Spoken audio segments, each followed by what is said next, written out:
Hello everyone, how's everybody doing? Hope you're doing fine, at least as good as I am, as best as you can, I guess. Going on 68 this year, so I can't be doing too fine, not like when I was 20. Anyways, first thing I want to mention is we have a conference, and it's going to take place in a little country called city, right, of a country called Lusaka, Zambia. Okay, and you can find more information at the Rational Science, rationalschool.com. Okay, and we're going to be debating, as we always do with people who go there, what rationality it means or is about. Okay, so if you're interested in understanding a little bit about rationality, if you think you're a rational human being, well, you'll find out in Zambia. Okay, we will put you to the test. Okay, so important to put it on your calendars. It's going to be what, the 4th of April, Saturday. Okay, that's when the discussions will take place, the presentations. Okay, and we always have a lot of fun. Drink a lot of beer for those who like beer. Okay, so anyways, hopefully we have a lot of fun over there. Anyways, today I was going to present something about Mr. Tommy, St. Thomas Aquinas. Okay, and it's this fellow here I was talking about in the last couple of presentations, lectures. And I'm going to have to skip him today. Okay, I was going to talk about him being involved with quantum particles. Okay, and he does have a lot to do with that. Okay, but I got to skip him today because what happened was I have so many comments and questions that relating to two things that Aquinas is involved with. One of them is particles, point particles, points. And the other one is God, the existence of God. What does existence mean? What is God? Does God exist? So there's so many questions that, I had to tie some of these loose ends. And it's just going to take up all the time today. So there was no point in just continuing with Aquinas unless we cover these points first. Okay, so that's the issue. Anyways, before we can get to the subject matter today, I need to make sure that people who come to this site, who by chance happen to trip upon this channel, understand what the rational scientific method is and what this site is all about. We're not here to convince anyone. We're not here to persuade. We're not here to recruit. We're here to explain something. And we explain a mechanism, whether you believe it or not, whether you adopt it as yours, that's your personal business. But then you need to understand what the rational scientific method is, because it's very different than what you learn in high school or college about what science is.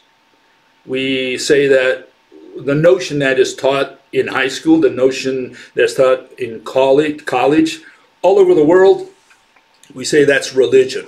It has nothing to do with science. Okay, so you got a site that has a different notion of what science is. And unless you understand, not that you agree with it, not that you believe in it, not that you adopt it as yours, but if you understand what the difference is, then you can then you can follow this site. Otherwise, you're wasting your time, and you might as well go somewhere else. Okay, so here it is. Let's we put it in a nutshell, in a little picture, the whole thing. Summarize it there so that you can understand what rational science is about, what we're proposing in exchange. And hopefully you'll see some differences with what you learn in college or high school. Okay, here it is. Anyways, according to us, science has to do with rational explanation. If it's not a rational explanation, it has nothing to do with science, and we push it off to religion. Science is divided in two parts, physics and philosophy. Physics is what we do here. We don't do philosophy here. We do physics. and it deals with objects first and foremost. You have to have an object to explain rationally how this universe works, how Mother Nature runs her shop. And what we try to do in physics is explain causes and mechanisms. That's what it's about, okay? And then on the other hand, we have religion, which is what we have today and is called science. And what that has to do with is opinions and beliefs. They try to convince you that they know the truth, they know fact, they say science is about knowledge, because that's what the word science meant for the last 2,000 years at least. They talk about proof and evidence. They talk about consciousness and sensations. In other words, they use the five senses, which is really one sense. We only have one sense, and that's the sense of touch. We can only touch things that hit our bodies somehow, are in contact with our bodies. Anyways, anything related to the senses is unscientific. We have no observers in science. Okay, and supernatural theories, we look at those as the traditional religions, like Christianity and Islam, Judaism, and so on. Mythology, you're into that. And then we have irrational theories, which involve practically all of mathematical physics. General relativity, quantum mechanics, string theory, all are irrational theories. Why are they irrational together with theism, atheism, and agnosticism? They are irrational because they are in the business of moving concepts around. See, in the case of traditional religions, they used objects. They said God. And you say, well, what is God? Well, God is this human-like figure. He doesn't look like a cow. He doesn't look like a snake. That's the devil. He doesn't look like a fish. No, God looks like me, like a human. The only difference is he's got a beard. I don't. Okay? Right now, I don't. So that's the only difference. But God looks like a human. He's got, four extremities, a head, a torso, etc. Right? And that's God. And so... that's the starting point. That's the starting point. And so you can understand that because you can imagine a human-like figure, doing stuff. No problem there. That's not what mathematical physics does. So-called physics. I hate that word physics after mathematical. They don't jive. They don't match. They're irreconcilable. Never the twain shall meet. And what they do in so-called mathematical physics, with quotations, is move concepts around. That's irrational, primarily. There are other reasons it's irrational and have to do with the fact that there are no definitions, no valid definition, not a single rational definition in all of mathematical physics. Especially of the primary words, field, energy, mass, force, time. None of those words have ever been defined, and they never will be. And, they have excuses. They say, well, we can't define those words because we need other words to define them, and those words need to be defined, and it's an endless iteration. That's essentially at least that's one of the arguments, okay? And that doesn't work for science. In science, you need to define the words that make or break your theory because people have to follow your presentation. And if you haven't defined your terms, your crucial terms, the ones that make or break your theory, then we have no idea what you're talking about. And that's the issue with mathematical physics. Mathematical physics cannot define a single term that it uses to make its physical interpretations of phenomena. So all they have is mathematics. They have equations, and they say these are descriptions of what we see out there, what we notice. But it's the physical interpretations that we are attacking here in rational science. We're saying that the physical interpretations are all irrational because they're in the business of moving concepts. And one specific example I can give you is the black hole. Black hole is a singularity. Singularity is a mathematical, not object, concept. Okay? Singularity is a mathematical concept. It's a zero volume, no size mass, unbelievable mass, infinite mass, whatever you want to call it. And this so-called concept, this point that's got in all this mass, moves stars around that are light years away. And so the question is, by what physical mechanism does the little dot, zero-dimensional dot, full of mass, move a star that is far away? I want to know the physical mechanism. That's all I want to understand. If they cannot explain the mechanism, they cannot say, well, it's mass. Mass does not explain the mechanism. And that's the problem with mathematical physics. They're in the process of moving concept. They move force, they move time, they bend time. Okay, and we reject all that. Okay, so the rational science has a different way of looking at the universe, at what science is. And here's another thing that you should keep in mind, which is the method, the rational scientific method. Hypothesis specifically does not refer to what you've learned in high school or college. In high school, college, or if you look it up on the internet or wherever, you'll find that the word hypothesis essentially isn't a synonym of the word theory. Okay, so we're talking about a theory that has not been proven, or a theory that is in its infant stages. It's a first approximation, guess of what something is doing. That's not at all what hypothesis means in rational science. And we think they got lost, you know, over the years from what the Greeks thought was a hypothesis. No, a hypothesis has to do, is a synonym of assumptions. Those are the assumptions to explain a theory, which comes next, which is the mechanism. So what is a hypothesis? Well, it's the assumptions, and it includes specifically the objects and the definitions. It also includes the initial scene, the starting point, you know, of your theory.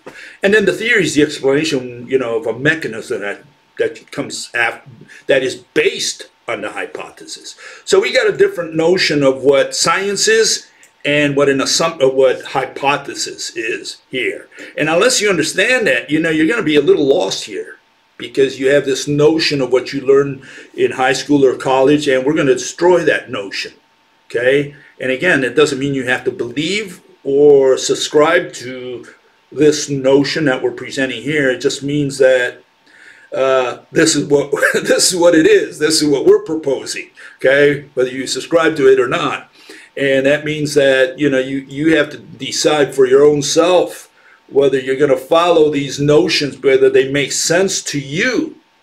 Okay, and if they do, well, then you've learned something. Okay, and that's for the better for all of us. Okay, if you learn, that's what we're here for. Anyways, here's the first comment, and it's got to do with extinction. I'm going to deal first with a couple. First, I'm going to deal with extinction. Then I'm going to deal with what we've been dealing with, Mr. St. Thomas of Aquinas, which one issue is the issue of God, and the other one is how the point becomes a particle, and the issues involved with a point and how they are mirrored with the particles. Okay, so let's go with extinction first. Here's the first comment that I'm going to address, and because we've been dealing with the issue of extinction as well. I would expect a catastrophic population drop soon, but I would expect a few more such drops before a final extinction. Okay. Okay, so how do we address that issue? Well, here it is. Here's my reply to that. Okay, side by side. There is a slow nuanced. There is no slow nuanced gradient. That's a background extinction. What is a background extinction? It's the disappearance of a single species. That's what the term background extinction refers to. The mathematicians, what they've done, or the paleontologists who are mathematicians or think they have to mathematize everything, they say, well, what it is all these background extinctions that happen in the background, species that disappeared before there was a final mass extinction. Well, what are they talking about? They're talking about this disappearance of individual species that, single species that disappeared over time. Okay, so they're talking about the rate of extinction rather than looking at the causes of why those single species disappeared all by themselves. And so we do have a mechanism for that. We say the loss of genetic diversity and the overturning of their population pyramid. Now, the background extinction is different than a mass extinction, which happens geologically swiftly compared to a drawn-out background extinction. Okay, what is a mass extinction? The disappearance of a food chain.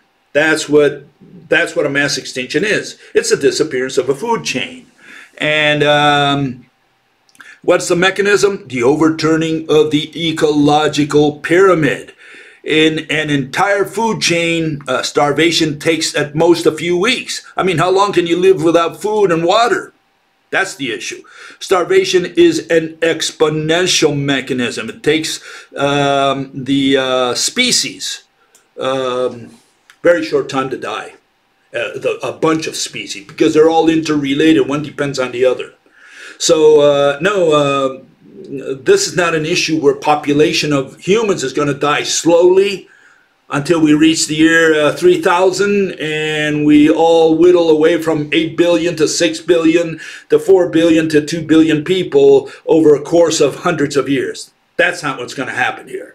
At least that's not the proposal. You have to understand the theory. And the theory is that we're going to die in a matter of weeks, most people on Earth. Okay, that's the point that the theory emphasizes. Okay, and another comment related to extinction, here it is.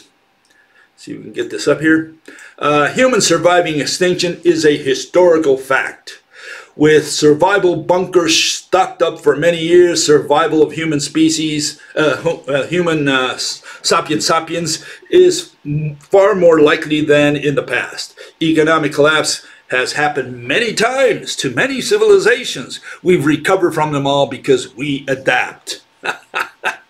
Okay, let's see what we say to this. Let me get this thing up here. Okay. Oh, hold it. Yeah, this guy also points out to gives a reference, an article that shows that, you know, extinction has happened many times, but we survived. Okay, the first time was about 1.2 million years ago. The article says that we were few, about 18,000 breeders out of a total population of 26,000, and scattered all over the world in the past, like Homo erectus, ergaster, and sapiens, Homo sapiens. And at all times we were near crash. Okay. All species had better start out small. That's my argument against this. They start out as a branch of the main stem that wanders off and meets new environments. That's where, in isolation, they develop different genes over thousands of years. When the original stem and the new branch meet again, they cannot interbreed. They are two different species. Okay. The other thing the article mentions is climate change and a Toba volcanic explosion in Sumatra, for those of you who have not heard of it. Okay. And so the issue there is that, you know, again, it's paleontologists and all these geneticists who try to figure out what happened in the past, and I don't think they've figured it out. And they look for catastrophic accidents, they look for climate change, and they look for this kind of arguments where they say, well, we were few and thank God that we've survived. And no, for sure, whenever a new species starts out, it's because it branched off the main stem, got lost in a different environment, developed, expanded its genetic diversity. Okay, it expanded its genetic diversity because it encountered a new environment, and different genes have to work in your body to meet those new conditions, that new environment. Okay, so the fact that they're few, yeah, all species start out, when they're new, they start out as few. It starts out a little family or a couple families, and they go out and they wander from the main branch.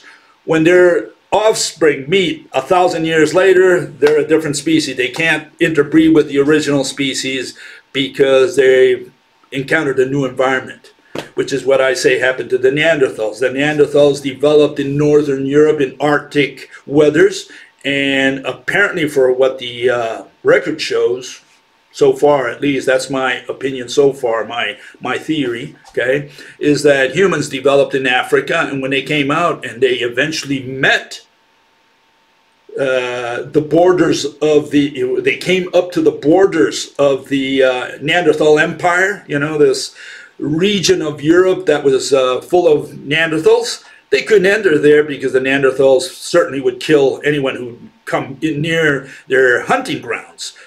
The only time we could come in there finally was when the Neanderthals were gone. So we never met or had sex with the Neanderthals. This is, I think, retarded theory from geneticists. Okay, no, we separated from the Neanderthals like 500, 600,000 years ago. When we met, we had no ability to interbreed. And I think that happens to a lot of species. They go out, they develop different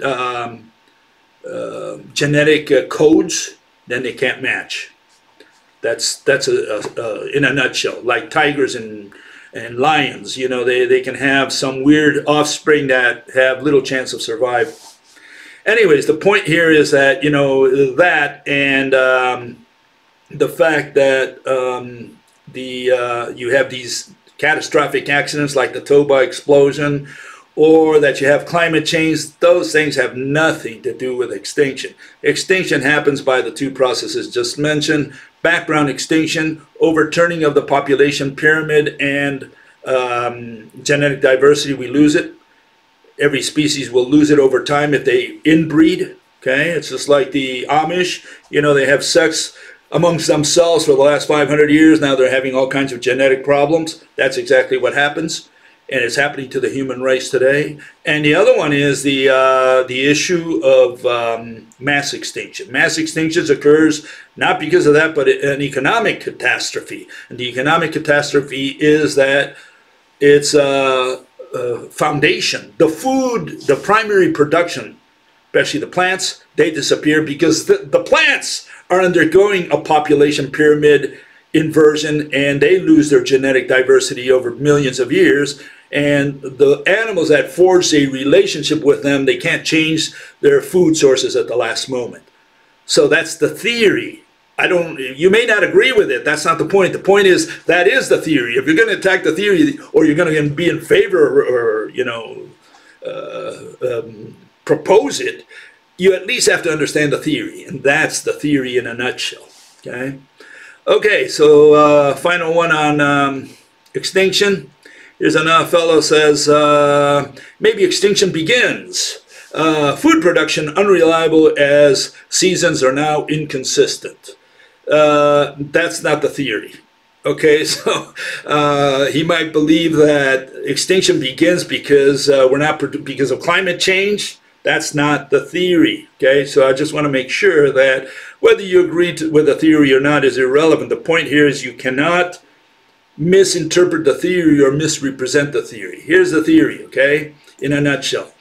The extinction of man has to do with the collapse of the artificial global economy and not with climate change.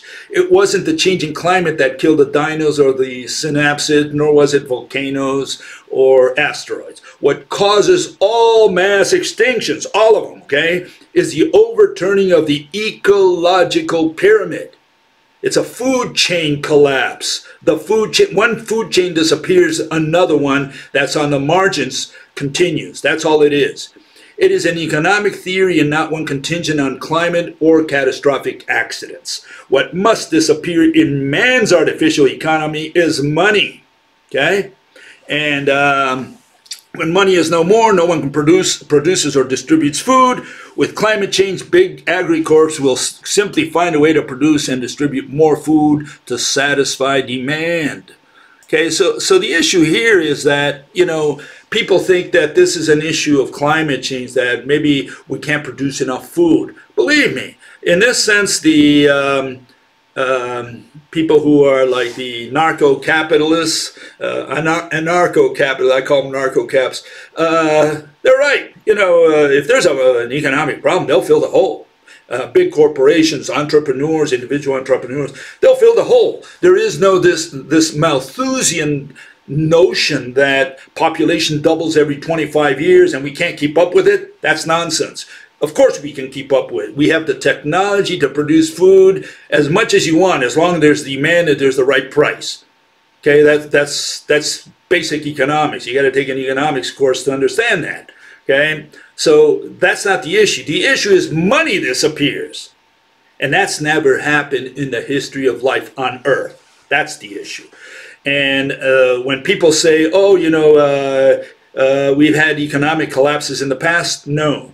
We've never had an economic collapse of what I call an economic collapse. An economic collapse means money disappears completely. We don't do any more trade because there's nothing to trade because you won't accept money.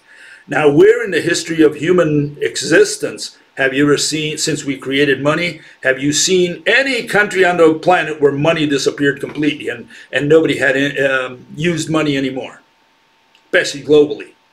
And you won't find a case. What I'm talking, when I say economic collapse, I'm saying money will be no more. You will not accept money. Why? Because corporations have kicked out every worker out into the streets, and they have no salaries, they have no money to pay for anything. Government can't just give them money from the few workers that remain. You know, there's a limit at which you have workers to unemployed including, you know, retired people, including students, housewives, people who actually can't find a job, etc., etc., etc. So you have a ratio there, and that ratio can't go below a certain point, because then at that point money has no value, has no point. Okay, and not everybody understands that. And the only issue here is to try to understand it, not whether you agree or not. The issue is understanding that when I say economic collapse, I'm saying money will be no more. When money is no more, agricultural corporations have no reason to plant, produce, or distribute food to the cities. That's when we die, not in a matter of hundreds of years, we die in a matter of weeks. I hope the theory is at least understood, whether you agree with it or not. Okay, let's get on with what we had the other day. And it started out, one of the comments that came around had to do with the block universe. Okay, and the block universe, for those of you who are not familiar with the concept, is that the universe already exists. The future, especially. Future already exists. In other words, you have this block universe. Time is from infinity backwards, or maybe some starting point, but infinity forward, for sure. And the question is, if the block universe exists, then everything that will happen has already happened. There is a movie out there, a universal movie, where everything has already taken place. So what is the relevance of this? The relevance has to do with God. Because if God knows what happened what happens, or what happened, I guess you could say, in the future, if God knows that the next thing I'm going to do is move my left hand or my right hand, if he knows that, I have no free will. It's already happened. I'm just an actor in a movie that's already been produced. Not everybody understands this, but they've been debating this issue now for at least 1,000 years and even more. Okay? So again, if God knows what I'm going to do next, I have no free will, and not everybody understands this. Okay, and one of these is this. Well, here's the block universe, by the way. This was by Brian Greene. He shows this block, this bread loaf there, cut into all these slices, and he's saying the future already exists. Okay. And that's one of the notions that comes out of general relativity. Okay, these people believe that, not everyone, but a lot of them believe that there is this so-called block universe, that the future has already happened, and we're kind of just following in the footsteps of what's already happened. So you're just an actor in a movie that's already been produced. Okay, so this guy puts a comment, and apparently he doesn't understand these issues. And so he says, the film has been made, Bill. Okay, great. That means he believes in the block universe. Awareness greater than ours designs it to be so or not. So absolutely, free is our will. So he doesn't understand the issue. No, we can't have free will if the movie has already been made. If God already knows what we're going to do, what every individual is going to do and think and move, everything that whatever you do, if God already knows that you're going to move that finger next, then you don't have free will. You're just an actor in a movie that's been produced. Okay? And so you need to understand the difference between omniscience and free will. You can't have those two simultaneously. If you have omniscience, that outlaws free will and vice versa. God cannot be all-knowing, omniscient. Okay? And he said, I can't view it all. Can you? Irrelevant. No observers in science. Has nothing to do with perception. Okay? And he answers actually his question himself, but he doesn't realize that. He says, events unfold exactly as they do whether we believe. True.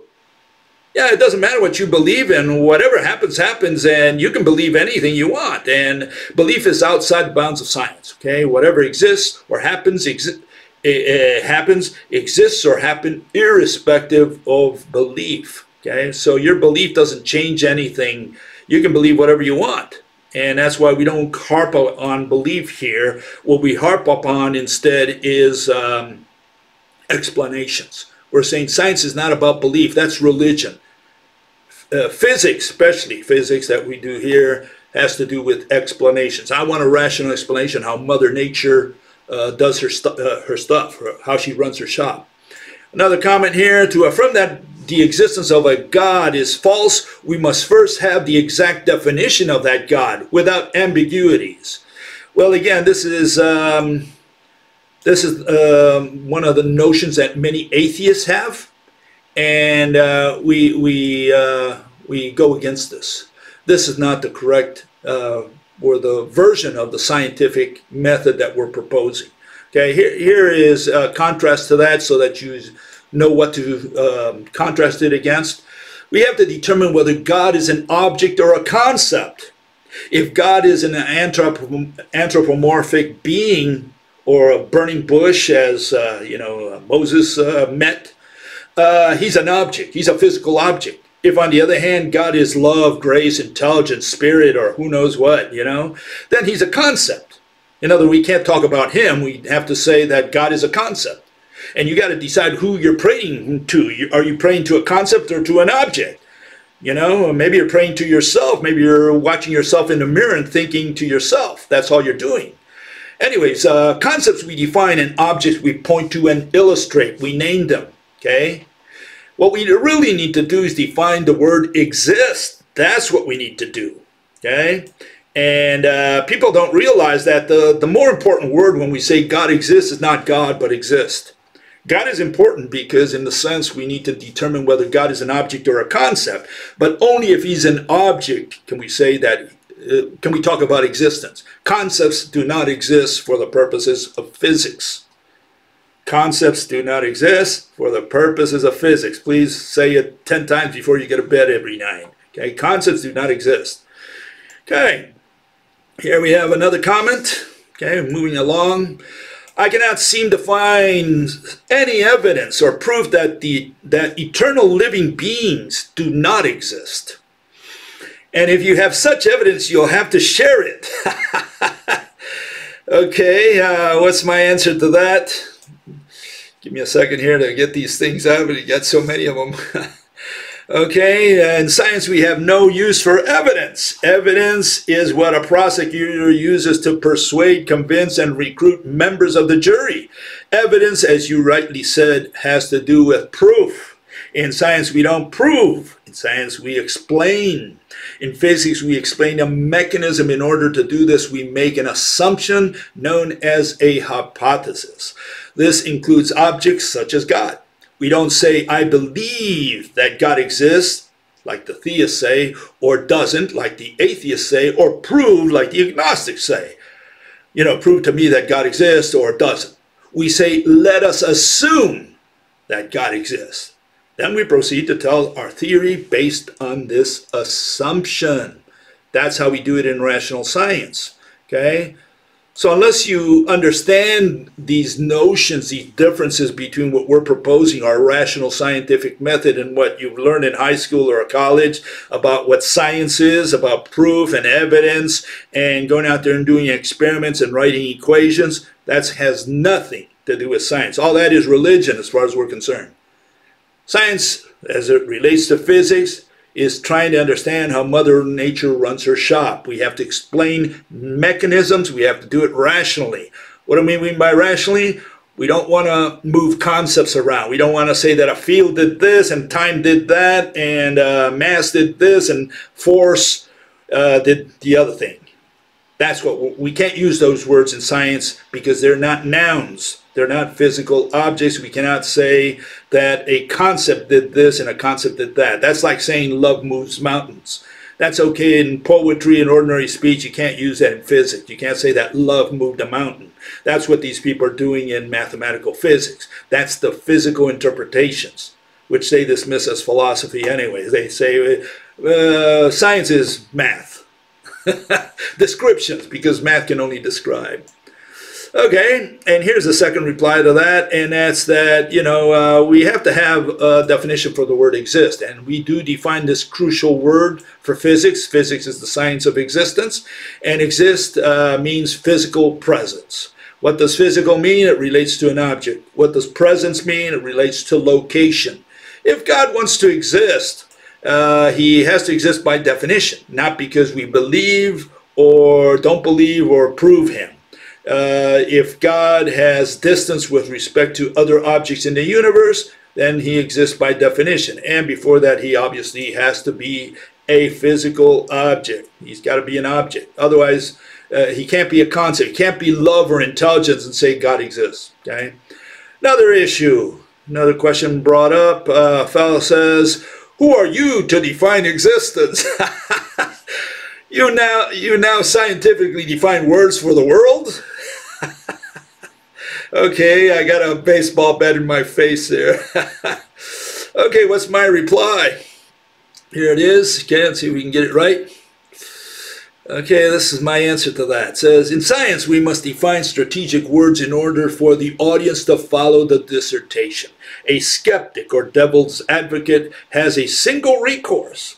He or she must define the key words in the alternative, right, in such a way that it can be used consistently, rationally, scientifically. Okay, so if the person doesn't like my definition, who am I? I'm no one.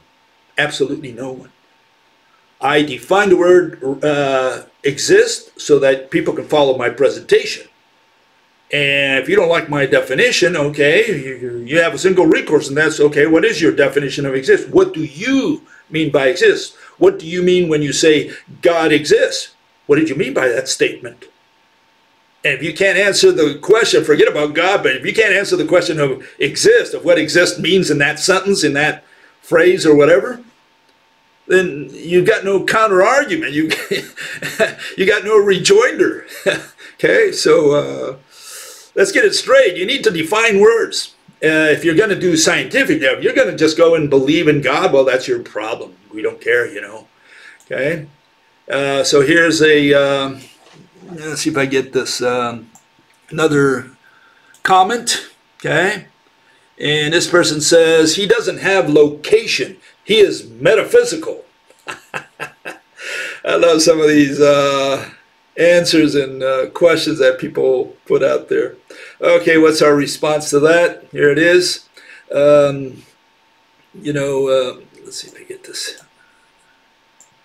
Oh my God, trying to get this thing here. Metaphysical, you look up the word, what does it mean? It's highly abstract, subtle, or abstruse. Okay, what does that mean? Well, it means that if God is abstract, if he's metaphysical, he's not physical. And if he's not physical, according to the definition of exist, he's got to be a physical object. He's got to be a thing. And if he's not a thing, if he's metaphysical, if he's just an abstraction, he doesn't exist by definition. You're praying to nothing. You're praying to a concept. And aside from that, God has to have location, which means distance from every object in the universe. Okay, if he wants to exist, and he's going to exist not because we believe or know that he exists or we can prove it, but because we have a definition for the word exist. That's why we can say that God exists or doesn't. Okay, and we don't affirm it. What we say is, let us assume God exists. It's an assumption. It's part of the hypothesis. The existence of God cannot be a theory. Can never be an explanation. It can only be an assumption. Okay? And he who doesn't like the definition has a single recourse, and that's, please define the word exist. Don't beat us up on belief and other nonsense that's got to do with religion. Here we're doing science, and if you want to do science, all you got to do is define the word exist. Very simple. Very crucial word for physics. Physics is the science of existence. Physics only tries to explain or deal with that which exists. Okay, here's another comment, and it says, he exists outside of space and time. So now we have God has location, but his location is not within our realm. God exists outside space and time. Oh my God, that's, where is he? Let's find out. Okay, here's poor old God, and hopefully he's encapsulated or enclosed within some kind of medium. Maybe it's air. I don't know. Maybe it's water. I don't care what the medium is. You might say it's space, or you might say it's the fourth dimension or the fifth dimension. I mean, I don't know what you're going to mention, but the question is, what medium encapsulates God and gives shape to him? And here's God. This is the best I can picture him. When people say this, I say, God is encapsulated here by some black stuff. I don't care what it is, okay? I haven't defined what that black stuff is. And when I take the black stuff out, God has no shape because I have no contrast. So now what does God look like without the black stuff? So you got to tell me, what it is that encapsulates God. You can't just say God is outside of space and time. Don't tell me where he's not. Tell me where he is. Tell me what gives shape to God if God is an object, because we're going to talk about existence. We have to have an object to begin with. He can't be a concept, okay? Or it can't be a concept. Maybe a she, as many people say. And again, if he exists outside of space and time, just define the word exist and we'll know what you're talking about. The word exist, again, is crucial. We've used it for hundreds of years. Nobody knows what it means because no one has defined it. All we find in the dictionary are synonyms. Reality, being, is, actuality, real, all these are synonyms. You look up those words and they always invoke the word exist. Living, it's always has to do with it. So you're chasing your tail around because there's no definition of the word exist. So you have atheists fighting against theists, and they're all fighting about whether God exists or not. Nobody defined the word exist. That's the situation today. Okay, so it doesn't matter if you go with some of these gurus who talk on television, they debate the existence of God in different ways. Tell them to define the word exist, and you'll find out that not one of them can define the word exist because they haven't defined it in terms of physics, which is the science of existence. Physics only studies that which exists and tries to make sense of what exists. Okay, and here's another comment. Again, lots of comments on existence and God and so on. God created time and space. For something to create time and space, universe, they have to be beyond that, outside of space and time. Okay, time and space. They have to be outside of it in order to create this thing they call time and space, whatever all that stuff is. Okay, so what is my answer to that? Well, here we have good old God. Let's see if I can get him up here. Okay, and he's in his workshop, in his garage. Okay, and hopefully he created space and time before he created humans there, right? Hopefully he's got this conveyor belt. Okay, he's creating all these things. And the question is, how do you create? Tell me the mechanism of how God creates space and how he creates time. What has he created? How do you create time? You move your magic wand 3 times, or, tell me how you create time. And so, to say that God is outside of space and time, he had to be outside of space and time in order to create space and time, which is within him or inferior to him or outside of him. You just got to tell me what space and time are, and so that you can tell me how he created them. I mean, what do you mean? He molded them like silly putty? What are we talking about here? What do you mean he created space and time? How do you create a concept? You put a bunch of seconds in there and time comes into being? Is that how time is created? What does it mean to say that that God created space and time? Please rationalize it for me. I don't care about whether God did it or not. I want to know your reasoning. You have to tell me what the reasoning is. You know, I can't go to God and ask him because, you know, I have trouble with him. I'm angry at him. He's angry at me. So he doesn't talk to me anymore. So I want you to tell me, okay? Give me your peace of mind. Okay, and here we have another fella. He has another comment. Let's see if I can get this thing here. Give me a second. Here it goes. There are a lot of things in this universe that don't truly exist until observed or believed in. Oh, so existence has to do with observing and believing? Is that what existence has to do with? And again, you know, this is my answer to that. Okay, and it's got to do with this. Says, where in the definition of exists is there a provision for observation or belief? Okay, here you see the definition. Exists, physical presence, object plus location. An object exists if it has location. That means there is distance between that object and all the other objects in the universe. That's the definition. You don't like the definition? Fine. Please define the word exist before you use it in a sentence. Don't tell me I'm wrong. Don't tell me I'm right. Don't tell me you believe, you don't believe. Just tell me what the word exist means. And if you can't define the word exist, you have no case. And people don't like that, okay? They say, hold it, you know, you're destroying my religion, getting away with it. All I'm asking is for a simple definition of the word exist. If you can define the word exist, which no one has been able to in 10,000 years, you don't have a case. You don't have an argument, okay? Especially a rational argument, okay? Okay, so let's move on to particles, which is what I was going to deal with today to some degree, but it's got to do also with the existence of particles and so on. People made comments about that. Particles at the quantum level or subatomic level are in all places at all times, existing all possible locations at the same time until observed.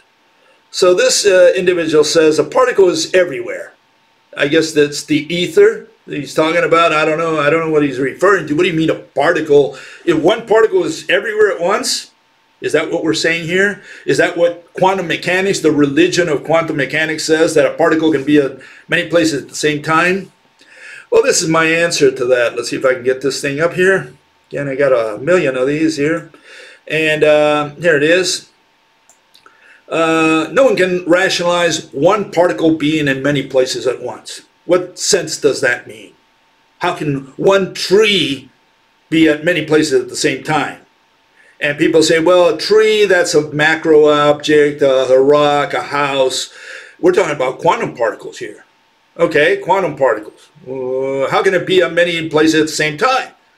I mean, what sense does that make? How can you rationalize that? So this is not science. This is voodoo magic. Okay, no explanation at all. We have no rationalization of a particle being at many places at once. This is spiritual science. Okay, that's what you're just a religionist who thinks he's doing science. That's all it is.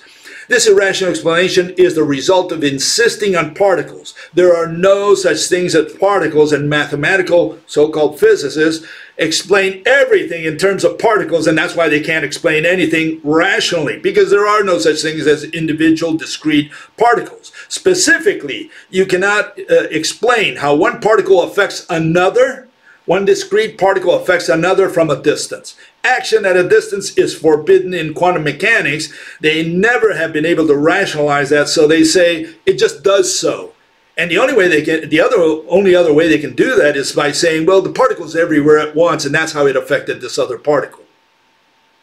something known as entanglement. You know, this particle instantly affects another particle. How does it do it? What's the mechanism? Please explain the mechanism. And they say, well, it does so. It just does. And you say, well, can you rationalize it for me? Well, yeah, the particle is everywhere at the same time, because that's what Heisenberg's uncertainty principle, you know, indeterminism proved. So we have these principles that these people introduced to give the physical explanation or interpretation to something that has no possibility of rationalization. The only way to believe in this is by drinking lots of Kool-Aid. Okay, I hope you drank your I drink beer instead, okay, so from the snake oil peddler. So what is that? It's authority. It means you swallowed it on the basis of authority because your preacher told you so, and you have no reason to doubt your preacher. So you say, all these mathematical physics, they can't be all wrong, can they? I mean, you know, if you're in Harvard, right, and you're, why did you go to Harvard? How did you get to Harvard? First, you got in there because you're someone special. And second, you're in there not because you're going to do some real science, but because you're going to do a career. And doing a career has nothing to do with doing real investigation in science. Career means that you get to know all these people who are going to put you in the high places, get you a good job. So the worst place to get an education is in places like Harvard or Cambridge or Oxford or, you know, the Ivy League or whatever. All these colleges, all that is for has nothing to do with science. It has to do with politics, with religion, with getting a job and having a career. It has nothing to do with doing honest to goodness research and finding out how the universe works. So when these people say, oh, you know, I studied at Harvard, I got this PhD, so I know. No, all he knows is what he memorized. That's all he knows. He hasn't done any research. He cannot rationalize for you how a particle can be at several places at once. If you want to believe that, that's fine. I mean, you can believe whatever you want. But if you believe that a particle can be at many places at once, you know, just rationalize it for me. And you won't be able to. You'll just say it is so, and that's it. That's all you can say. Okay, so let's move on here. And here's another comment, again related to particles and points, which we'll be dealing with next time around. A point is the smallest perceptible thing. Okay, what's the problem with that? Well, the problem with that is that, give me a second here, put it up. There's so many of these. Okay, this is the problem. Science has nothing to do with perceptible, with perception. Okay, we don't use our senses, meaning observers, verifying, proving. Science doesn't do any of that. Science only explains. And then a thing is that which has shape.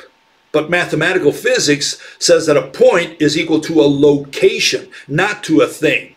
So location is a concept. It's not an object. And so they're saying point is a location. So I don't care if it's perceptible or a thing. That's not what mathematical physics says or geometry says. Mathematical physics says it's a location. Location is a concept. It has nothing to do with geometry or with things. The dot is the thing. That's equal to, you know, a two-dimensional or three-dimensional thing. That's fine. But location is a non-dimensional concept. So the issue is not whether what you believe or think a point is. The issue is how it is used in mathematical physics. Okay? Here's another comment. We can move along here. Okay, and it says there are particles, they exist outside of the space and time, or time and space. Again, we have this issue of like God. You know, God is outside of, they always put it beyond your reach. You can't even reach it mentally. They say, no, because God, the particle is outside of space and time, or the point is outside of space and time. Location is outside of space and time. Everything's outside of your mental reach. That's essentially the argument. And why did they do that? Because they cannot explain a single thing with it, okay? And so here's my argument against that. Give me a second here. Okay. Here we have space and time. There are different representations of what space and time or space-time is. One is the WMAP that's been made out, a mapping of the universe, of the visible universe. Another one you can think of is the Tesseract, and you have this four-dimensional, unimaginable universe. And the other one is the, obviously, the warp fishnet or canvas, okay? Think of it, I don't know how you think of space-time. That's up to each individual to figure out. But then the question is, what is the black stuff? I want to know where the particle is. What are we saying when we say that the particle is outside of space and time? Okay, this is what these people have to answer. They can't just say, they just can't put it beyond the reach of your mind and say, well, you know, we cannot explain it because it's outside of space and time. It's beyond anything we can imagine. That's not an answer, because you have to tell me where it is if it's beyond space and time. What is there besides space and time? What is out there? Intelligence, fourth dimension, 10th dimension? What is out there beyond space and time? If you cannot identify the medium that's outside of space and time, or the particle, or God, or the spirits, or the devil, or whoever's out there is, then you cannot rationalize what you're saying. And you cannot say, well, we cannot rationalize anything, because then you're not a rational human being. You cannot say that that you're going to show me scientifically that you're correct, or that your theory has merits. That's the issue, okay? I mean, if you cannot explain it, if you say it's just beyond space and time, that you have no argument. Okay, one of the arguments that people use is that, yeah, it's outside of space and time because, you know, it's like trying to say that what's north of the North Pole, or, you know, we have no way of proving or verifying or testing with an experiment what's out there outside of the visible universe, outside of space and time. This is not an issue of proving or of running an experiment. It's an issue of, you know, before you do an experiment, you got to do a design of experiment. And if the guy can't design an experiment on the board, forget about going out there and doing the experiment. You got to design it on a board. You got to imagine it. If you cannot even imagine it, what are you going to try to prove? What experiment are you going to run? And so they say things like, you know, what's north of the North Pole? Well, we can't answer that. Well, yes, we can. Unfortunately, we can for you, you know. Here it is. Here's what's north of the North Pole, called a star named Sirius. That's north of the North Pole. Okay, so there is something north of the North Pole for those who use that argument. Change your argument. There's got to be some other argument you can find around, okay? So yeah, we don't prove things unless, first we don't prove things, but if you think that there's something outside of space and time, conceptualize it for us first. Then we can ponder it. We can analyze what you're saying. But if you cannot even imagine what's beyond space and time, you cannot just leave it dangling with a loose end and saying, well, you figure it out. No. This is your theory, not mine. If you say there's something beyond space and time, conceptualize it for me. Imagine it for me. Put it on the board for me. Only then can I make sense of it. Okay, anyways, I'm going to hopefully get back to Mr. St. Thomas Aquinas on, on Sunday. And we're going to deal with how Mr. Aquinas invented quantum mechanics. And hopefully I'll see you then on Sunday. So we'll see you then. We'll see you then. Bye-bye.